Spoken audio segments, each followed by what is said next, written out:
আজকেও ২ বোন ম্যাচিং জামা পরে বাইরে যাচ্ছি। আমরা সবাই জানি পরিবারের সাথে কাটানো সময়ের মতো মূল্যবান কিছু নেই। অনেকদিন হলো ঘরে বসেই রান্না করা খাবার খাচ্ছি, কিন্তু আজকের দিনটা একটু আলাদা। আব্বু-আম্মু কয়েকদিন ধরে আমাদের সাথে আছেন। প্রতিটা দিন আমরা একসাথে হাসি-খুশিতে কাটিয়েছি। ঘরের খাবার, একসাথে গল্প, আড্ডা সবকিছু মিলিয়ে সময়টা একদম স্বপ্নের মতো কেটেছে। কিন্তু মনটা খারাপ হয়ে যায় এটা ভেবে যে কালকে তারা চলে যাবেন। তাই আজকে ভাবলাম একটা আলাদা স্মৃতি তৈরি করি। একটা সুন্দর সন্ধ্যা যেখানে সবাই মিলে বাইরে ডিনার করব। যাতে আগামী দিনগুলোতে এই মুহূর্তটা মনে পড়লে অনেক ভালো লাগে।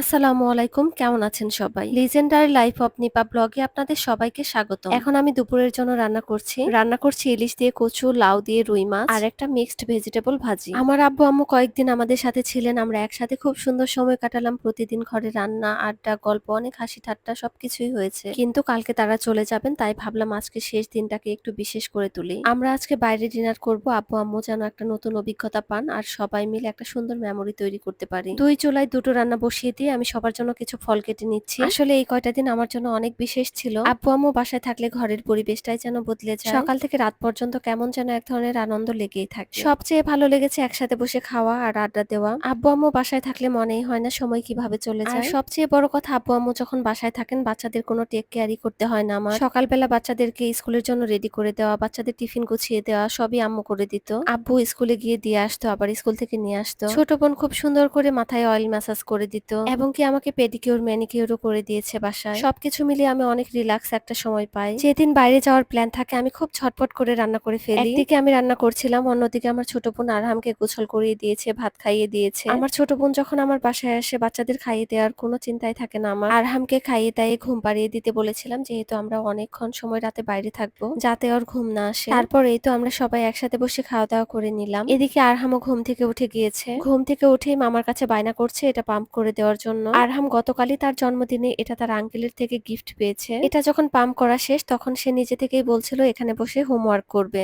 আমিও ভাবলাম যেহেতু আমরা সন্ধ্যা থেকে রাত পর্যন্ত বাইরে থাকবো, সেহেতু হোমওয়ার্ক করানোর টাইম পাবো না, সেজন্য এভাবেই করে নিল, ভালো হয়েছে। আমার দুই বাচ্চাই তাদের হোমওয়ার্ক সবসময় একা একা করে, এদিক দিয়ে আমার কোনো প্যারা নাই। তারপর বিকেল বেলা দুই বোন ম্যাচিং ড্রেস পরে রেডি হয়ে গেলাম। আমাদের দুই বোনের ম্যাচিং ড্রেস অনেক আছে, তবে একসাথে খুবই কম পরা হয়। আমরা বাসা থেকেই প্ল্যান করে বের হয়েছি আজকে কোথায় কোথায় যাব। প্রথমেই আমরা যাব শেফ টেবিলে। আমি মাঝে মাঝে বাচ্চাদের নিয়ে শেফ টেবিলে চলে যাই, অনেক ভালো লাগে আমার কাছে। সেজন্য ভাবলাম আব্বু আম্মুকে এখানে নিয়ে যাই। আজকের ওয়েদারটা অনেক বেশি সুন্দর ছিল, আকাশটা খুব সুন্দর ছিল। গতকালকে আমার বাচ্চার জন্মদিন ছিল। বাচ্চার জন্মের সাথে সাথে যেহেতু একজন মায়ের জন্ম হয়, তাই আমার হাজবেন্ড প্রতি বছর আমাকে কিছু না কিছু গিফট করে। সেজন্য সে আমাকে প্রথমেই বলে রেখেছে আমরা টাইম ভিউতে যাব, সেখান থেকে তোমার জন্য একটা ঘড়ি নিব, কারণ সে জানে আমি ঘড়ি পরতে খুব পছন্দ করি। তারপর এখান থেকে সবাই মিলে একটা ঘড়ি চয়েস করলাম। ঘড়িটা কিনে আমি হাতে পরে ফেলেছি, একটু পর সেটা আমার হাতে আপনারা দেখতে পাবেন। তারপর আমরা চলে গেলাম ইউনিমার্টে। এর আগে এখান থেকে একটা চিপস নিয়েছিলাম, সেটা খুবই ভালো ছিল খেতে, সেই চিপসটাই খুঁজতে এসেছি। সাথে আরো কিছু জিনিসপত্র কিনেছি। এরপর আমরা শেফ টেবিলে গিয়েছিলাম, কিন্তু সেখানে এত বেশি ভিড় ছিল আমরা দাঁড়ানোর জায়গা পাচ্ছিলাম না। তারপর আমরা অন্য একটা রেস্টুরেন্টে চলে যাই। আমরা বাসা থেকে আগেই প্ল্যান করে এসেছিলাম ডিনারে চাইনিজ খাবার খাবো। ঢাকায় তো অসংখ্য রেস্টুরেন্ট আছে, বিশেষ করে চাইনিজ রেস্টুরেন্টের অভাব নেই। এই যে আমার হাতে যে ঘড়িটা দেখতে পাচ্ছেন, এটাই আমার হাজবেন্ড গিফট করেছে। চাইনিজ রেস্টুরেন্ট অনেক থাকলেও সমস্যা হলো সব জায়গায় অথেন্টিক চাইনিজ টেস্ট পাওয়া যায় না। বেশিরভাগ জায়গায় চাইনিজ নামে খাবার দিলেও সেটা অনেকটাই আমাদের লোকাল টেস্টে অ্যাডজাস্ট করা হয়। তাই আজকে ঠিক করেছিলাম আব্বু আম্মুকে নিয়ে যাব অথেন্টিক একটা চাইনিজ রেস্টুরেন্টে। এই রেস্টুরেন্টের নাম